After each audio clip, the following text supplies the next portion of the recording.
Now this generation of the Range Rover has grown in terms of its size, price and even opulence, which means that there's now more space than ever for the more approachable Range Rover Sport to carve out its own direction, so to speak. And that is exactly what seems to have happened with this new third generation model. The new Range Rover Sport can be had in 4 diesel variants, starting at Rs 1.64 crore and going up to Rs 1.84 crore. There is a single petrol variant as seen here, priced at Rs 1.68 crore. So that taut, minimalistic design theme of the new Range Rover is a touch more expressive here with the Sport. And you see that in the way this clamshell bonnet, the way it folds into this quite slim grille and these even slimmer headlamps. And then when you look below, you see these wide panels of body colored material, which is in fact specific to the India version car, which gets the dynamic package.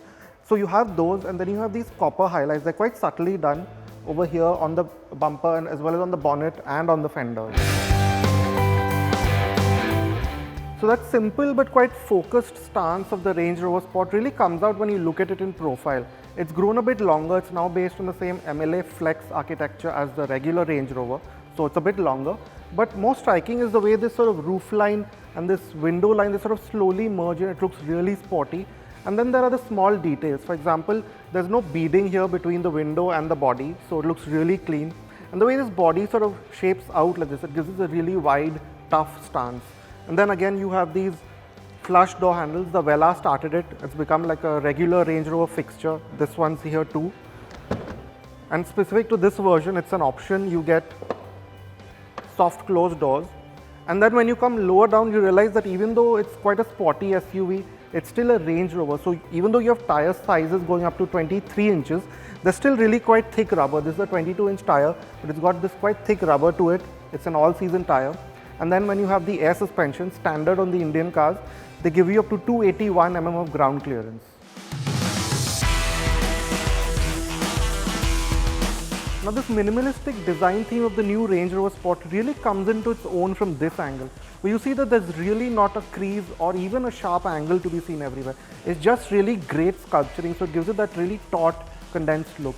And then you have these really intricate, slim LED lighting. And then the boot lid, it opens like this. But of course you have these really sharp, sporty elements which are part of, again, the dynamic package. So in the petrol P400, you get these really large, wide, actual exhaust tips and this quite sporty looking diffuser kind of thing here.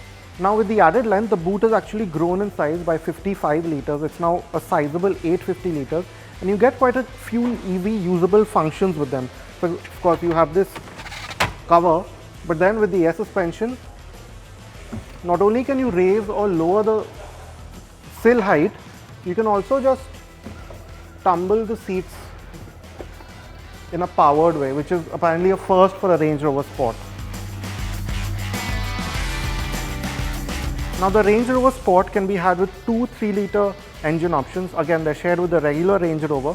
And the diesel, it's the D350, which makes 350 PS and 700 Newton meters. And the petrol, which is this car here, it's the P400, so 400 PS and 550 Newton meters. Of course, you have air suspension and adaptive dampers as standard. Optionally, you can also get a 48-volt anti-roll system, rear wheel steer, and a few more electronic aids to just make it handle better.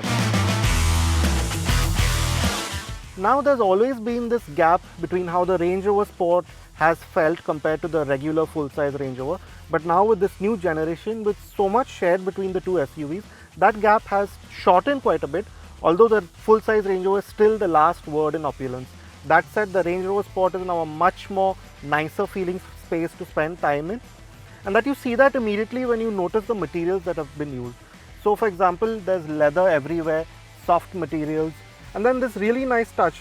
This is this acoustic fabric which hides the speakers for the Meridian audio. It's just a really small touch but works really well. And then to take that whole minimalistic theme forward, this is a bit controversial, but Range Rover has done away with buttons to sort of open and close these air vents. You can still adjust them sideways like this or up and down, but to open and shut them, you have to go into the touchscreen menu to do it. And the glove box opens with these buttons. They're a nice touch, but we'll see how they work when you actually live with this car.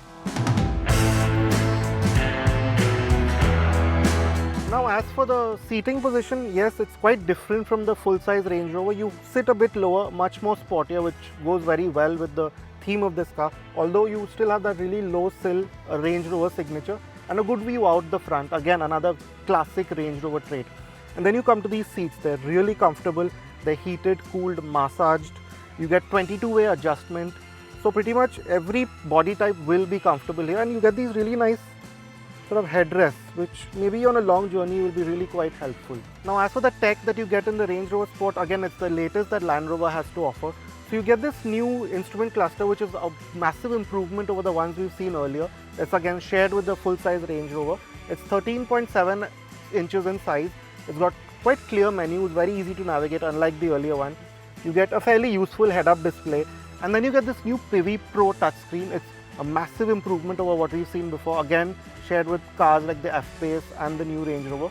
So it's quite easy to use, and it's got a nice mix of hard buttons and touch responses. It's got haptic feedback, so it's really quite easy to use and get used to.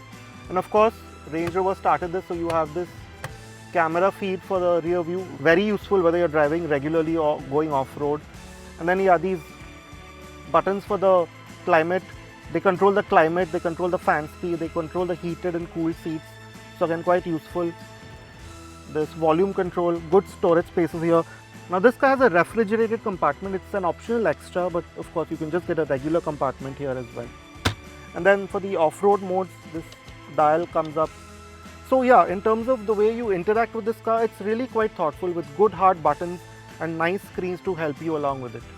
Although if we had to really nitpick, then this panel of gloss black that you see here, they could have had separate buttons for each of the controls. They're a bit weird to use considering they're all on the same sort of plane. And yeah, they're also a really smudge magnet, so every time you touch them, they really get smudgy quite easily. Other notable features are wireless charging, a full leather interior, and adaptive cruise control with steering assist. Optionally, you can get double glazed glass, cabin air purifier, a smoker's pack, among other equipment that you've seen here. The Terrain Response 2 off-road program with its various modes and the all-terrain progress control system is available as standard. Now this generation of the Range Rover Sport has grown inside as well. Now it shares the same wheelbase as the Range Rover, the regular one, which means that the wheelbase has increased by about 74 mm, and that has opened up quite a bit of legroom, as you can see, a great amount of space for your feet as well. And of course, the seat isn't as opulent as in the regular Range Rover, of course, but compared to the previous gen model, things have grown quite a bit from there. So you have a lot of really nice underside support.